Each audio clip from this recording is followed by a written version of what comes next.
Good afternoon. I'd like to welcome you all to the live Q&A supporting National Hate Crime Awareness Week 2020. We're live on Calderdale Council's YouTube channel and Facebook page. If you're watching on Facebook, you can submit a question to the panel by commenting below. If you're watching the YouTube, you can comment your question in the live chat. The Q&A will be roughly an hour long, depending on how many questions we get in. Submit your questions in the comments below to the panel to have them answered live. If you're watching on Facebook, please click and share to the live stream with your friends and family. The session will be available to watch on replay once we're offline. I'd like to first introduce myself. I'm Sale Sullivan, the Cohesion and Equality Officer Hate Crime Reduction for Calderdale Council. I service the Calderdale Hate Crime Partnership that consists of a number of partners including West Yorkshire Police, Calderdale Council, Crown Prosecution Service, Together Housing, the Shaman Home Group, Calderdale College, Victim Support Scheme, Calderdale and Huddersfield NHS Trust, West Yorkshire Fire Service and the Brunswick Centre. The partnership meets quarterly to work through its hate crime action plan. It develops resources and works in partnership with agencies to promote hate crime awareness and ensure that victims are supported that come forward to report hate crimes. I'd like to introduce my panel members here today. Malcolm Keelty MBE. Malcolm is the founder member of Disability Partnership Calderdale. He has championed the work about disability since 2005. Malcolm is passionate about disability issues and has been working with partners across Calderdale. I'd also like to introduce Julie New, Partnerships and Training Coordinator for Victim Support. She has worked for the organisation for over 10 years. Her role is to do referrals into the service, deliver training to West Yorkshire Police and partner agencies, manage the social media accounts for West Yorkshire. This week, with National Hate Crime Awareness Week, we launched the event on Monday with a number of speakers talking about hate crime, its services and offer, how victims can be supported, and also how we want to develop to ensure that victims have the confidence to report hate crimes when they do occur. I'd like to now open up to any questions that are available from members of our public.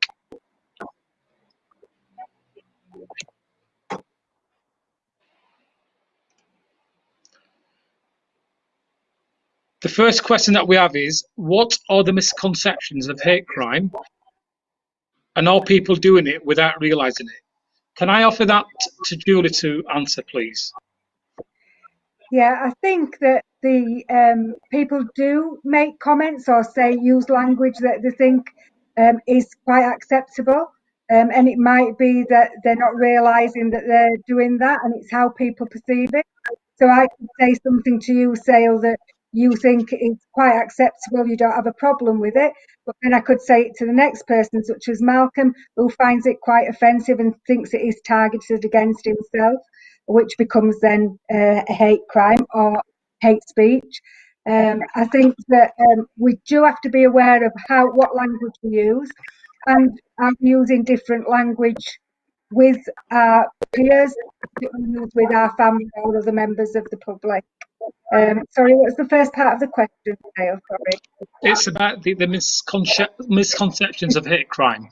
Yeah, I think the misconceptions are that, for one, it doesn't exist, because I think if you're not aware that you are perpetrating hate crime, that it's not there, that it's just a bit of banter, that it's just, yeah, it doesn't matter, they don't take it seriously. Thanks for that, Julie. And I think if I can come in, I think some of the misconceptions and looking at the way that language and terminology has changed over the years. Historically, a certain phrase or language might have been used that might not have been seen to be hate crime related. So it's about understanding the kind of common language that might have been in the past that might not be seen to be hate crime. It's about working with individuals. It's about educating people and engaging with communities to understand languages that are going to be changing as time goes on. And hopefully through that understanding, we can challenge some of them kind of stereotypes, misconceptions of that language being used. I'm just to be mindful that we might have a technical issue with Malcolm as he speaks, so we're going to have to bear with him to give him a bit of time to talk through. There's a question here, Malcolm, is how can people be more mindful of how they communicate with others? I think we've already touched on this very and it's a not a issue, I feel. I grew up in as a teenager, and it didn't seem an issue, really. I can't remember much coming across it much then, but I feel we lost that respect now. Language is just used willy-nilly, really, isn't it? And not just thinking about what that person's saying will happen.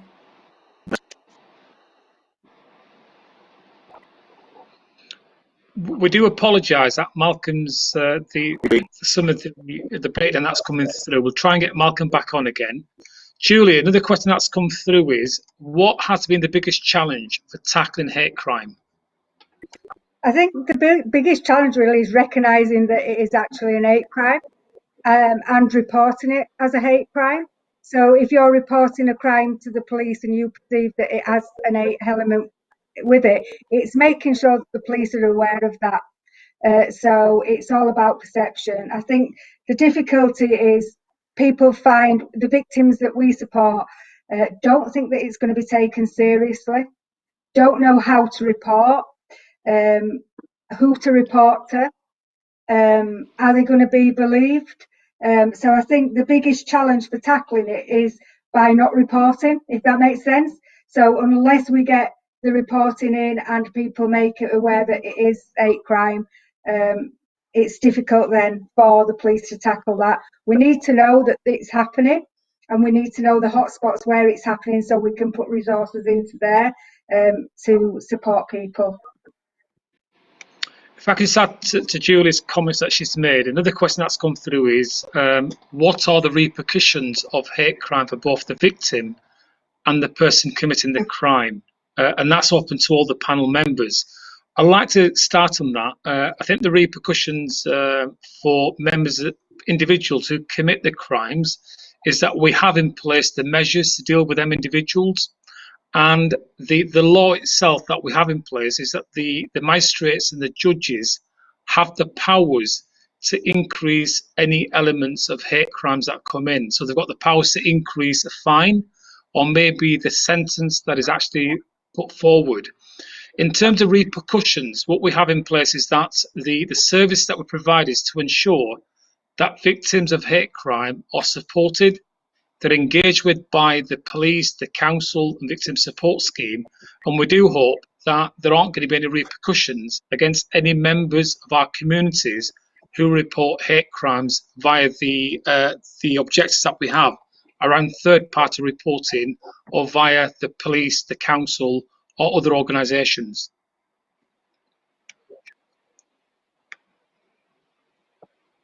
Another question that's come through is COVID-19 having an impact on hate crime? For example, mask wearing, communities, area codes and blame cultures. If I can start off with that, we have been working very closely with the partnership organisations, including the police and the council and public health, and I'm pleased to report that we haven't had many numbers of COVID-19 impacted hate crimes. We do look at the intelligence coming in. There's regular meetings between the council and its partners to look at any incidents that are reported that have COVID-19 incident related to it. Again, like I reiterated, we're pleased to report that these numbers are quite low. We are working with organisations, including supermarkets, with the taxi trade as well, to ensure that people who do not need to wear a mask due to medical issues are being supported at the same time. So there's a lot of education engagement taking place currently in Calderdale to ensure that members of our communities who don't need to wear a mask are being supported. Julie, have you had anybody who's come through to yourself via victim support scheme to talk about COVID-19 and hate crime? I'm not aware that we've had any. I think we've had a few referrals about I don't need to wear a mask and how do I cope with if somebody is challenging me about that. I feel that it's directed at me because I've got a hidden disability, or how do I prove that I don't have to wear a mask?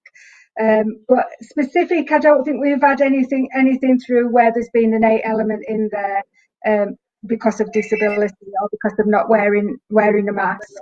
But if it's brought to our attention, we just offer that support and talking about the best way to tackle that and how to challenge it safely and how to talk about that. Malcolm, can I come to yourself? Have you had any experiences of any information about hate crime and COVID-19 related to your service users? I've just sent you my answer, so if I break up, you can read it out. There's mixed responses from the Disability Partnership because many are sure not going out means they will face some of these problems. However, one or two have been aggressively confronted potential cubing.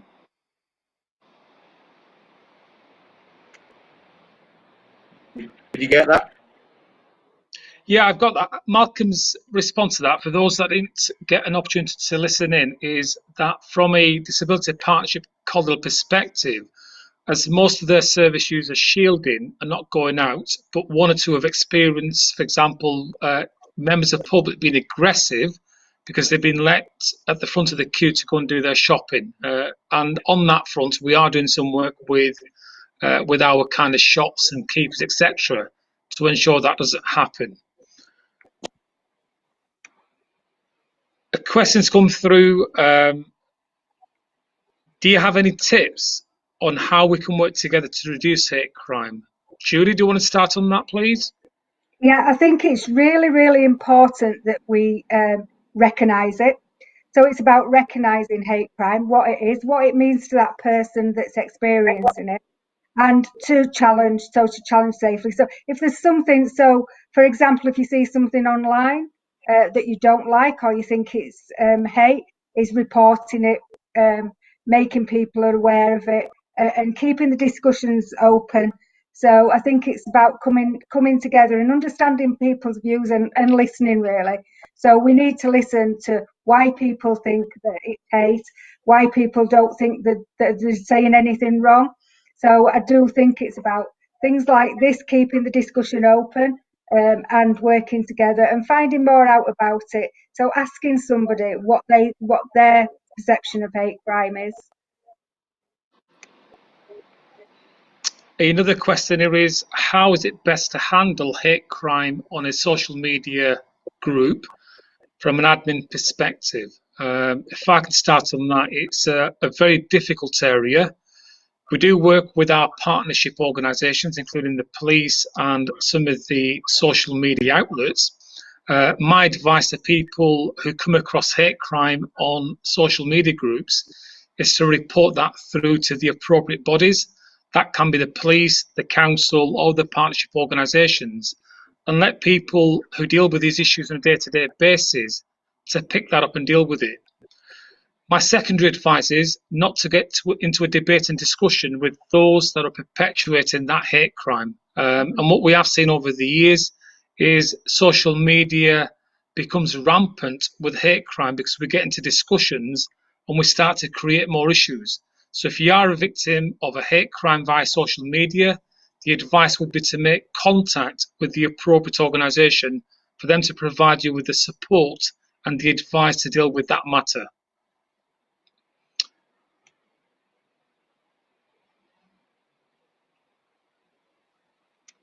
Another question that's come through is, what is the difference between a hate incident and a hate crime? Julie? Yeah, so actually, there is no such thing as hate crime. So, hate crime, as we call it, is an hate incident that's attached to a crime.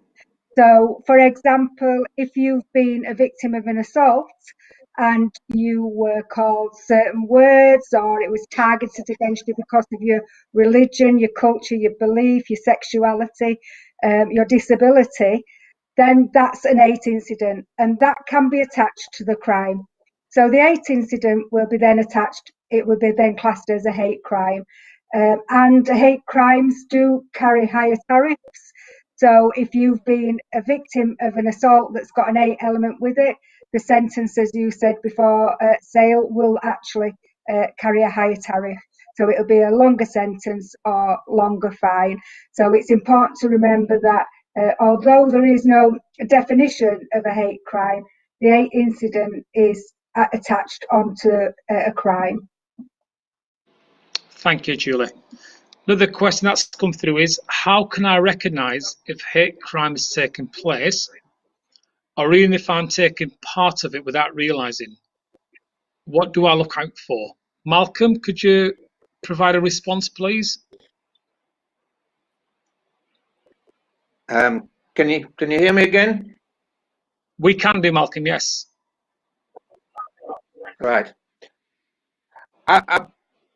I'm just typing in. I think we've got to realise that it's a two-way street, and with the person who feels being targeted need to reflect, have they done anything as well? Let's be honest. It doesn't have to be, and then reflect on what Julie was saying earlier. Where's that relationship? What is it? Was it a crime or just a discussion that shouldn't have gone ahead? So let's ourselves as well on some of these issues. I think if I can add to what Malcolm said, it's about sometimes providing that safe space or that safe venue so you can actually have them discussions around what is a hate crime. Sometimes people make comments that might not be appropriate, but it's about, I think, educating people, working with them individuals to put across that the language being used might at that current time be seen to be either hate incident related. So it's about, I think, hopefully providing the environment where them discussions can take place and deal with it. And that can then hopefully replicate its way out into our communities. Another question that's come through is, what are the signs of young people suffering hate crime in person and virtually? What can I do to support my child? Julie? Okay, so some of the so because hate crime is targeted because of your core identity, it's with you all the time, so it's never going away. So the effects can last a long time. So that can be physical or mental. So it can be lack of sleep, not sleeping, not isolation, not wanting to go anywhere.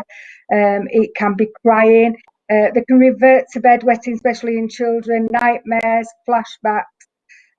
As for support for children, Victim Support have a children and young persons service that works across West Yorkshire. So specially trained caseworkers that work closely with children and parents, and they can support throughout until that support's needed. There's no time scales on that. So they can have that support for as long as it's needed for themselves and for the child as well. And they work through workbooks as well. We also have some online tools in our My Support space. So if you don't want face-to-face support and you're not ready to speak to someone, you can actually access My Support space, which gives you workbooks, diaries. It gives you coping mechanisms, how to support your child, how to support yourself and keep your child and yourself safe as well while you're going through this.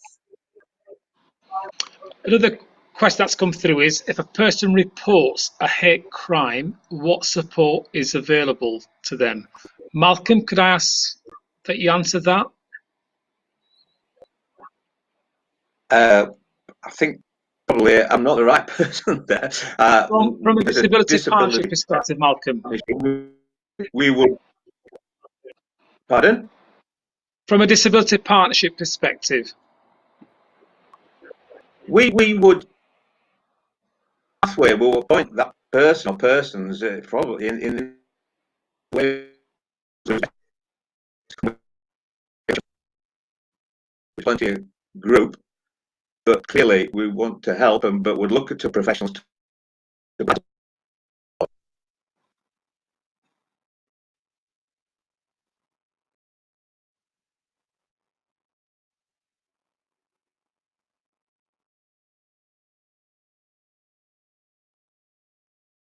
various partnership arrangements.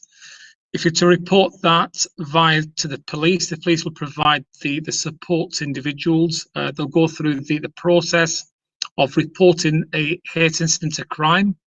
They'll ensure that the officer keeps the victim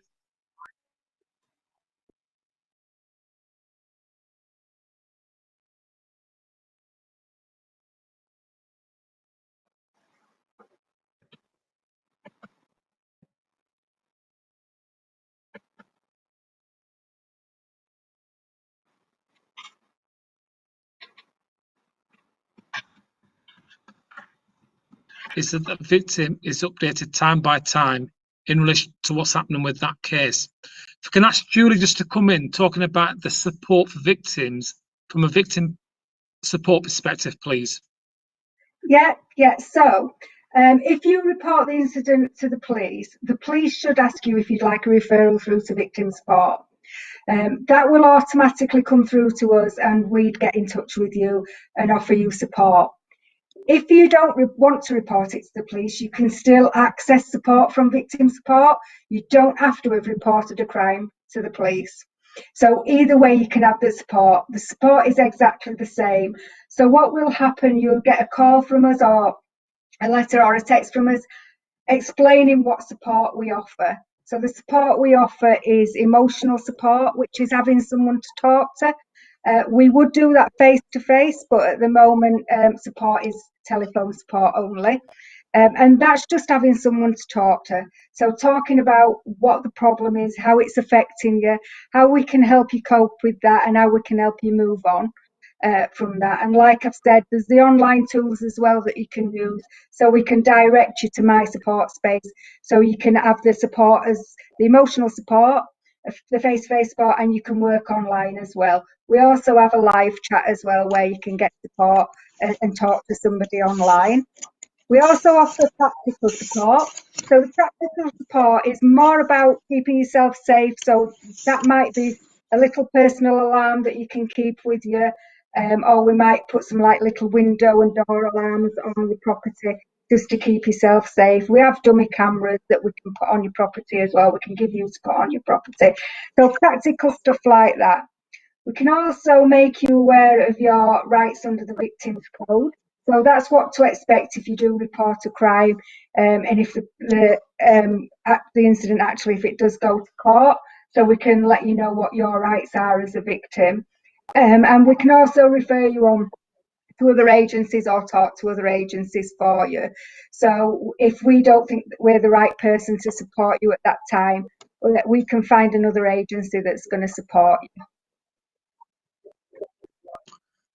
Another question that's come through is, I've also heard something about mate crime. Is this different to hate crime? If I can cover that, this is a piece of work we've been doing for many years. It's around understanding that people with either learning disabilities or vulnerable individuals might be targeted due to that vulnerability. And what we have in Calderdale is we've got something called the Calderdale Safe Place Scheme. And the scheme is there to help those with learning disabilities and those with vulnerabilities to be supported when they experience any incident that takes place whilst they're out and about in the Calderdale borough. These incidents might and could range from someone requiring directions, it's someone who might have lost the wallet or the purse, or they may be target of either harassment or bullying. And what we ask colleagues to do, individuals to do, is to carry what we call a safe place card. The information is available on the council's website and supported by various disability partnership groups. So how does it work? So if a person requires any assistance, all they have to do is show their safe place card if they're carrying one, and they can speak to a member of staff at one of our safe place centres. These safe place centres will promote the use of a safe place centre, promoting it via poster. And they are located, as an example, at the Halifax bus station, in the libraries, in the council leisure centres, in supermarkets, medical practices, and community hubs. For further information on safe places, that can be made available and found on the council's website.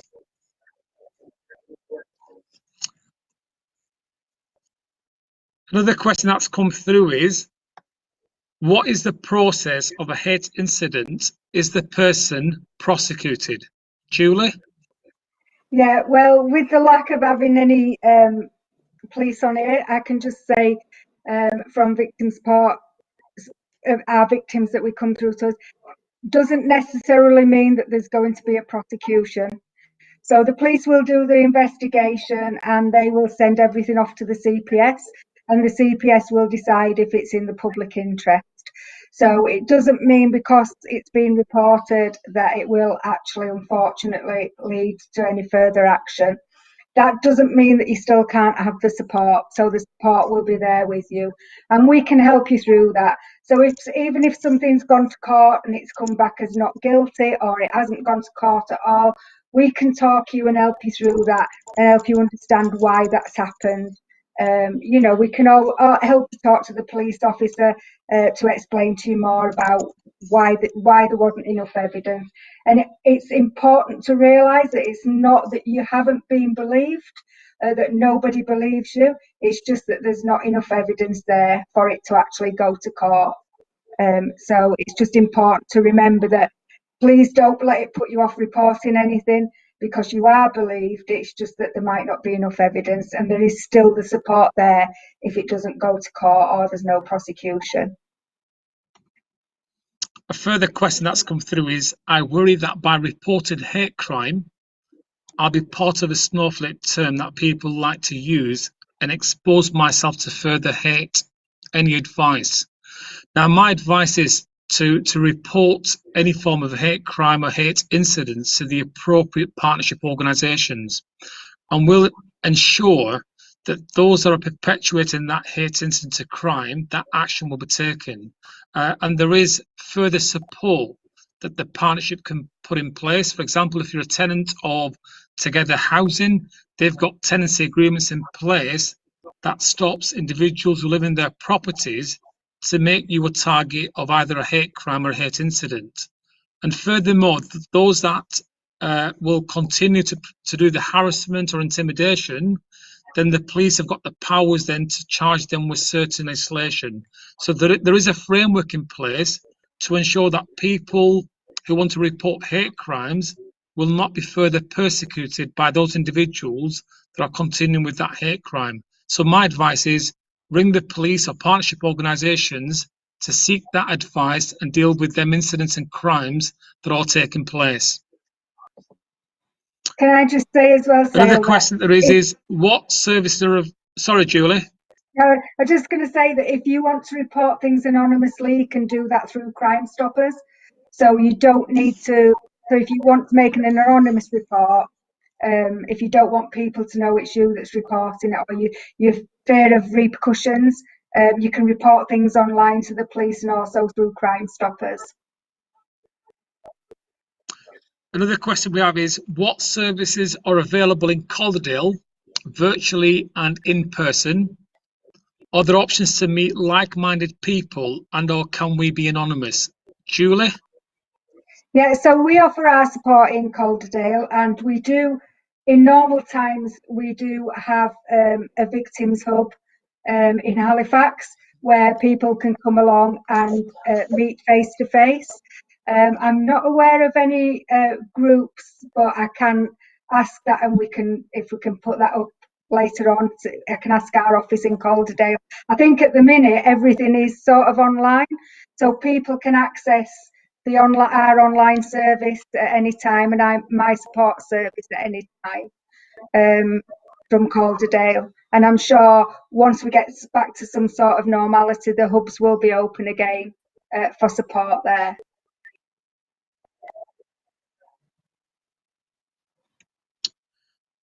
A further question that's come through is,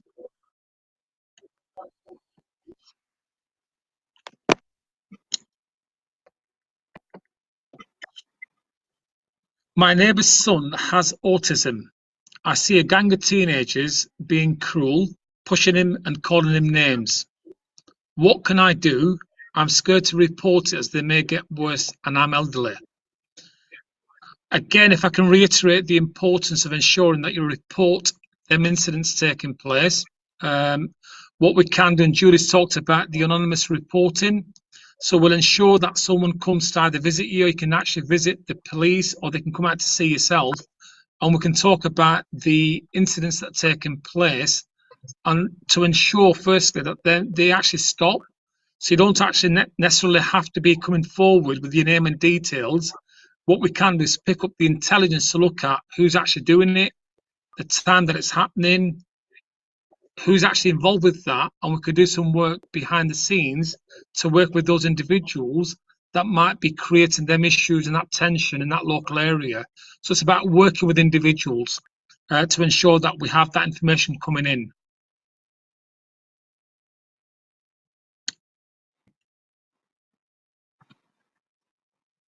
Malcolm, do you want to just talk about what Disability Partnership Calderdale supports in terms of the hate crime element?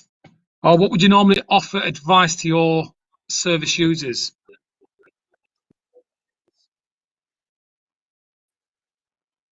As I said earlier, we're not a professional body.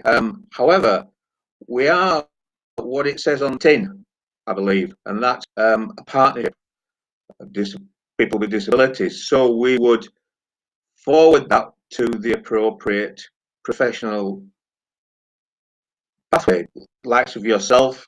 Yeah, would probably have a call for that person or persons, you know. So that's where I feel that's what we do. I think what's important, I mean, what Malcolm said is, I mean, there is the partnership arrangements working across Calderdale, a number of organisations coming together, and people or community want to report hate crimes can report through to the bodies that are around. So Disability Partnership Calderdale, they can go through to Cloverleaf Advocacy if it's a disability issue or etc., because they may be used to that staff member they're working with, and they can then make contact with the appropriate officer to deal with them incidents and provide that support. So what's important from today is we need to ensure people have the confidence to report the hate incidents, to allow the professionals who are set up to provide the appropriate support and to take action against those that perpetrate the hate crimes. So in terms of reporting hate crimes, one is you can utilise, if it's an emergency, the 999 service. If it's a non-emergency, the 101 number.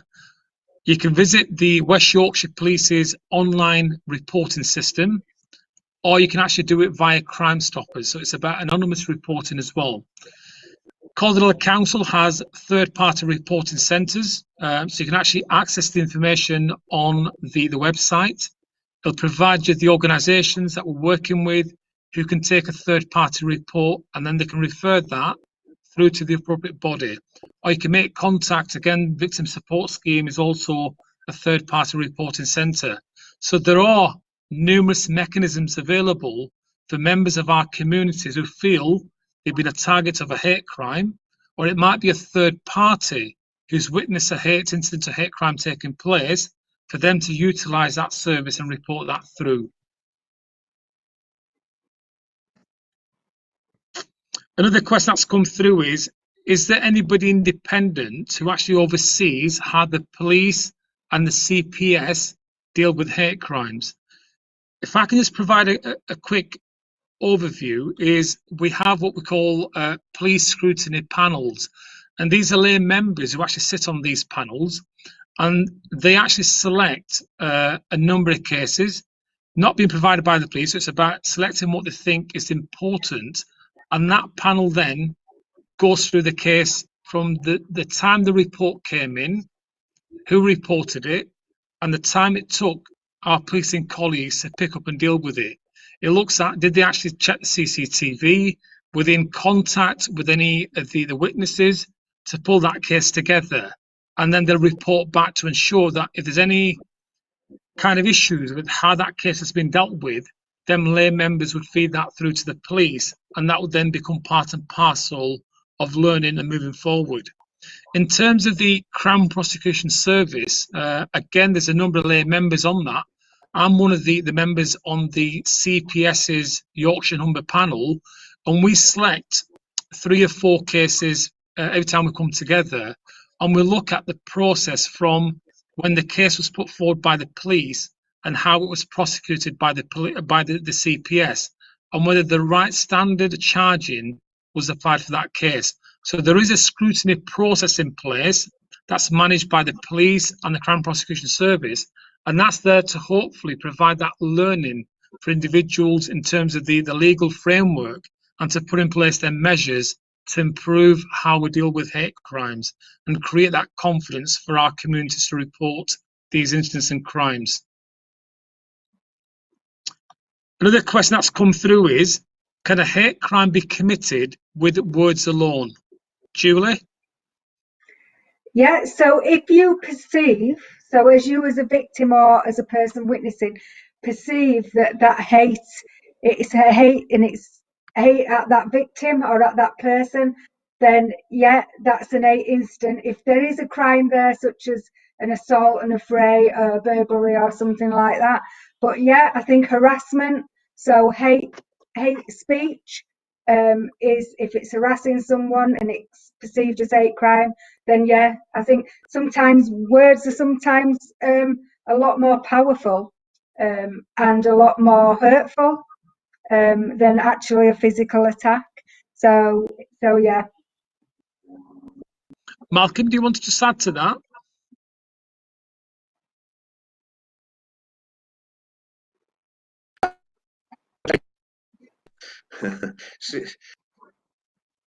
It's an old phrase, isn't it? You know, words can really hurt because it's then a person's head as opposed to a potential physical.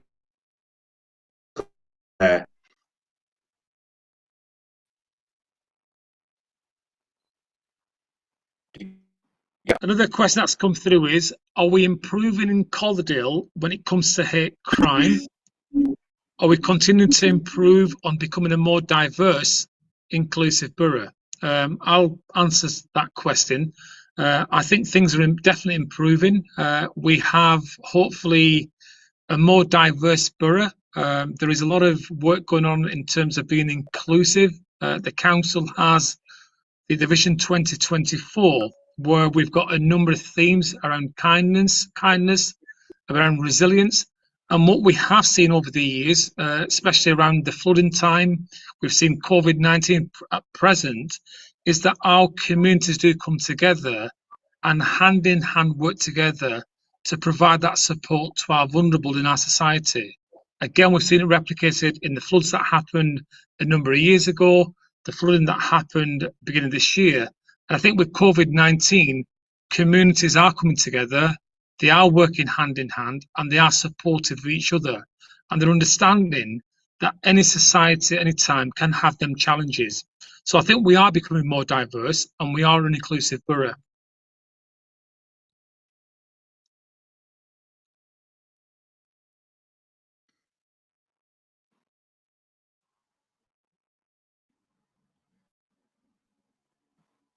Another question that's come through is one of the biggest things we can do is just to be nicer, kinder to each other, or is that not nearly enough? Julie? Yeah, I think it's definitely a start. And I think it is about being aware of other people and other people's needs, and about what language we use and how we talk to people, and not assuming that somebody in a wheelchair might need help. It's about asking people. So it's about asking people, can I help you? How can I help you? And like I said, challenging as well. So if somebody does say something to you that is feels a little bit, you feel a little bit uncomfortable or you're not happy with, it's about saying, you know, I don't like those words, or I don't like the way you do that, and it's talking about it, because the person that is doing it might not be aware that they're doing anything wrong. I think we said earlier on about generations before that the way the language was used years ago, or 50 years ago, 60 years ago, is perhaps not acceptable now. So I think it is being aware of what language you use and how you talk to people, and yeah, being kind to people. And I do think COVID has helped that, and we're finding communities that are coming together and wanting to help out, and I think it's just, let's keep going with that. Malcolm just fed through because we're having some technical issues, and the feedback is it's good basis to live your life, and it's about hopefully letting people get on with what they're about, whether that's someone who's got a disability, it might have something to do with a race, religion. I think the important thing is that everybody has the belief. They might have, for example, a physical disability. And if we actually view people for what they are as human beings, then we'll take away some of the hidden significant factors, stereotyping, perceptions that we might hold about certain parts of our communities. And it's about hopefully respecting and having that value for everyone that lives in any of the areas. And if we get beyond race, ethnicity, nationality, disability, sexual orientation, etc., then hopefully we'll have that harmonious community. So we won't be actually looking at people in difference for what they are, and rather look at what people bring to the table, and that is about the kind of heritage and the cultural stuff that comes in that hopefully give us that promotion of good social cohesion.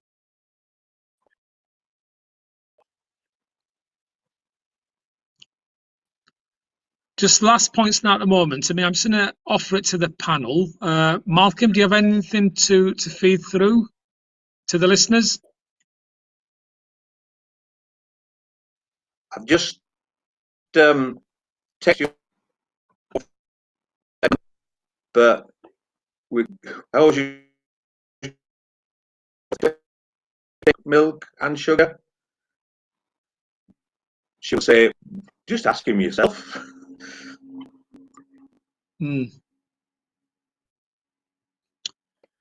Julie, can I ask you to answer the same question? Sorry, could you repeat the questions there? Because I think I think it just disappeared. I lost connection. Yeah, the question is around is, are we improving in Calderdale when it comes to hate crime? And it's also about a diverse, inclusive borough. How do you feel things are happening at the moment nationally? Yeah, I think that there's a lot of things about the Black Lives Movement, and about are we more aware now? So are people becoming more aware of hate crime, and not just around race, about other disabilities? I think it's about, like Malcolm said, when you're talking to somebody, does he take milk and sugar?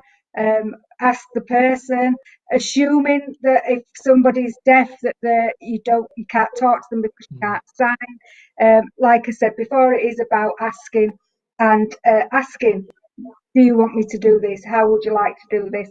Can I help you in any way?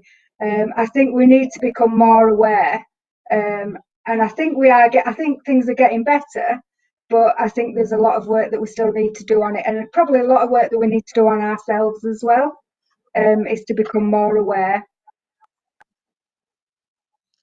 I'm just going to conclude the session now, and I think it's important that people understand how to report and where to report hate crimes. The session today is around hopefully creating that confidence for anybody who becomes a victim to report the hate crime or the hate incident. At one of our sessions on Monday, we're talking about hate incidents and hate crime, and the CPS prosecutor, Yvette Levy, was saying that for members of the public, partnership organisations, that we shouldn't get too deep into hate incidents or hate crimes. and that what we should be looking at is reporting it through to the appropriate organisations for them to take the report initially, and then for the police and the CPS to look at whether that was a hate incident or a hate crime. So again, the reporting process, I'll repeat it, is if it's an emergency, 999. If it's a non-emergency, use the 101 number, or you can go onto the West Yorkshire Police's online hate incident, hate crime reporting, or you can report it via Crime Stoppers. In terms of the partnership arrangements that we have, you can report it to Together Housing, Citizen Advice Bureau, the Women's Centre, the libraries. We've also got a number of the college as an example. You can report it via them. And it's probably worth looking at and going onto the website to look at third-party reporting centres that will take them reports. But it's important, I think, as a panel, and I'd like to reiterate on behalf of the Hate Crime Partnership, that we understand and have reports coming through to us so we can recognise how big of an issue that we've got in Calderdale, and we can deal with that. If no reports are coming through, then as a partnership, we won't know what's going on in Calderdale and we can't deal with that. So no matter how minor you think the incident is or what's going on, it's worth taking the advice from the partnership arrangements that we have, speaking to colleagues that have been dealing with hate crime so we can deal with them issues when they present. Coming to the end of the session, I'd just like to thank the panel members. I do apologise that we've had some technical issues with getting through in terms of some of the information.